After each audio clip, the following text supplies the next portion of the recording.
Hello everyone, मैं हूं doctor प्रांजल राठी और आज मैं आपसे बात करने वाला हूं कि कैसे आपको लॉन्ग सब्जेक्ट जैसे मेडिसिन हुआ या सर्जरी हुआ उसको 8 से 10 दिन में कंप्लीट कर लेना है आपकी नीट पीजी के लिए।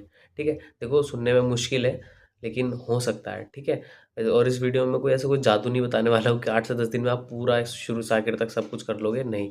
लेकिन नीट पीजी के लिए कैसे क्या कर सकते हो उसके बारे में बताने वाला हूँ, तो ये वीडियो आपके लिए हेल्पफुल होने वाली है। ठीक है, सबसे पहले तो इसको चैलेंज को ही समझते हैं, मतलब ये चैलेंज ही क्यों है। ठीक है, देखो मेडिसिन सर्जरी या ऑब्स गायनी या जितने भी हमारे लॉन्ग सब्जेक्ट हैं उनका सिलेबस बहुत वास्ट होता है। ठीक है, मल्टीपल सब टॉपिक्स होते हैं तो पढ़ने के लिए बहुत ज़्यादा हो जाता है। और क्योंकि सिलेबस भी ज़्यादा है, बड़े सब्जेक्ट हैं, इनका वेटेज भी अच्छा खासा आता है। लेकिन सबसे मेन बात जो है ये है टाइम कंज्यूमिंग।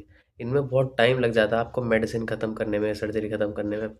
तो कैसे कम टाइम दे के इससे ज़्यादा से ज़्यादा प्रोडक्टिविटी ली जाए, ठीक है, उसके बारे में बात करने वाला हूँ। देखो सबसे पहले तो सबसे कॉमन मिस्टेक है कि हम सोचते हैं कि सब कुछ कवर कर लें, ट्राइंग टू कवर एवरीथिंग। ठीक है, ऐसा तो नहीं होने वाला है। देखो 8 से 10 दिन क्या, आप 2 महीने भी पढ़ लोगे ना मेडिसिन सर्जरी को तब भी नहीं होंगे। ठीक है, मतलब 2-2 महीने भी लगा लोगे तब भी सिलेबस नहीं होगा पूरा, इतना सिलेबस है। तो 8 से 10 दिन में कंप्लीट तो होने से रहा, ये तो आप समझ लीजिए। ठीक है, लेकिन कितना क्या कैसे करना है जो नीट पीजी के लिए हो जाए, ठीक है, वो बात करने वाला हूँ। सबसे पहले तो देखो आपको हाई टॉपिक्स पे फोकस करना है। ठीक है, अब उसमें कैसे, एक तो प्रायोरिटाइज आप कर सकते हो एमसीक्यू से, मतलब जो प्रीवियस ईयर क्वेश्चन है या फिर जो हर साल पूछे जाने वाले हैं। ठीक है, मतलब वो इम्पोर्टेंट है और उससे क्वेश्चन आने ही है। तो अगर मेडिसिन से ऐसे मैं मानूँ 15 क्वेश्चन आने वाले हैं तो 15 में से 7-8 क्वेश्चन तो आपके पीवाईक्यू और उनसे रिलेटेड टॉपिक से ही हो जाएंगे।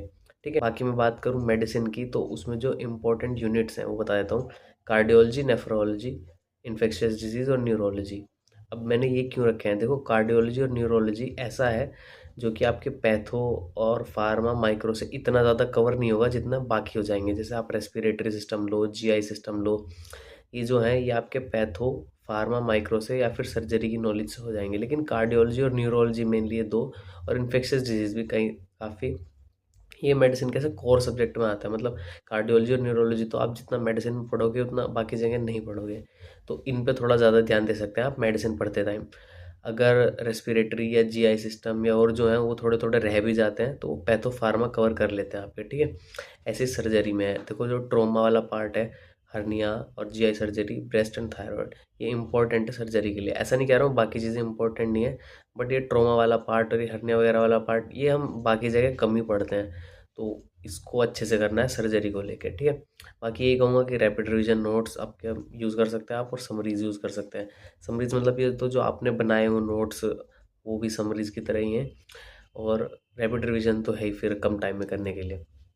एक ये प्लान मैंने बनाया 8 से 10 दिन के लिए, आप कैसे 8 से 10 दिन को यूज़ करके आप अपना जो सब्जेक्ट है, मेडिसिन है या फिर जो सर्जरी है, उसको कंप्लीट कर सकते हैं। ठीक है, इस वीडियो में देखो मैं मेडिसिन और सर्जरी कह रहा हूँ, लेकिन बाकी लॉन्ग सब्जेक्ट पे आप इसके अकॉर्डिंग चल सकते हैं। जैसे ऑब्स गायनी हुआ या फिर आपको पीएसएम भी है तो उसको भी आप ऐसे ही कवर कर सकते हैं। देखो शुरू के 2-3 दिन तो आप हाई एल्ड टॉपिक्स को देना। ठीक है, और आपके जो है नोट्स पढ़ना और जो एमसीक्यूज प्रीवियस ईयर क्वेश्चन से मेनली उनसे रिलेटेड टॉपिक्स को करना है। ठीक है, आपके शुरू के 2-3 दिन यही होने चाहिए, क्योंकि उसमें आपके पास अच्छे से टाइम रहेगा। आपको लगेगा कि हाँ 8 दिन है, तो शुरू के दिनों में ना काफ़ी अच्छे, मतलब ऐसे क्वालिटी अच्छी आती है पढ़ाई की। ठीक है, बाद में जैसे जैसे हम जाते हैं नज़दीक कि हमारा दिन ख़त्म होने वाले हैं तो हम क्वांटिटी पे फोकस करने लगते हैं और क्वालिटी नहीं आती है। तो कोशिश करना कि शुरू के दिनों में इंपॉर्टेंट वाली चीज़ें पढ़ लेना। ठीक है, फिर नेक्स्ट 2-3 डेज में आप जो पढ़ रहे हैं उसको थोड़ा इंटीग्रेट कर सकते हैं पैथो फार्मा एनाटॉमी से। ठीक है, तो इससे होगा क्या कि जो आपकी पैथो और फार्मा है थोड़ा थोड़ा वो भी रिवाइज हो जाएगी, और आपको थोड़ा कॉन्फिडेंस भी आएगा कि हाँ ये चीज़ मैंने वहाँ भी पढ़ी है, यहाँ भी पढ़ ली है, तो अच्छे से याद भी हो जाएगी। ठीक है, 1-2 दिन आप एमसीक्यू सॉल्विंग में रखना। जैसे मेडिसिन आपने सब्जेक्ट किया, अब 1-2 दिन आप अच्छे से काफ़ी सारे एमसीक्यू सोल्व करेंगे, मतलब 200-300 एमसीक्यू, 200-300 एमसीक्यू ऐसे सोल्व करेंगे। एक जीटी की तरह मान लीजिए कि एक जीटी जितने आप क्वेश्चन सोल्व कर ले रहे हैं उससे भी कॉन्फिडेंस आएगा और कुछ आपके और डाउट क्लियर होंगे।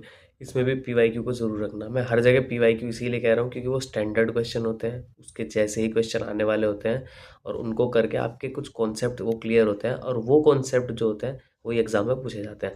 तो पीवाईक्यू को बार बार इसलिए बोल रहा हूँ। 9-10 या फिर आप 8-9 डे भी इसको कह लो, इसमें आपको रिवीजन करना है। देखो जितना भी पढ़ा है उसको तभी के तभी रिवाइज कर लोगे ना तो अच्छा रहेगा, बाद के लिए छोड़ते रहोगे तो उतना अच्छा नहीं रहेगा। तो रिवाइज आप साथ के साथ करोगे तो ज़्यादा अच्छा है। ठीक है, उसके बाद कुछ इफेक्टिव स्टडी टेक्निक्स मतलब मैंने से लिखी हैं यहाँ पे, वो आप देख लो। एक तो एक्टिव रिकॉल करना है आपको, यही कि अभी थोड़ा टाइम पहले क्या पढ़ा था, कल क्या पढ़ा था, उसको बिना देखे एक बार रिकॉल करना कि अच्छा इसमें ये होता है, ये होता है।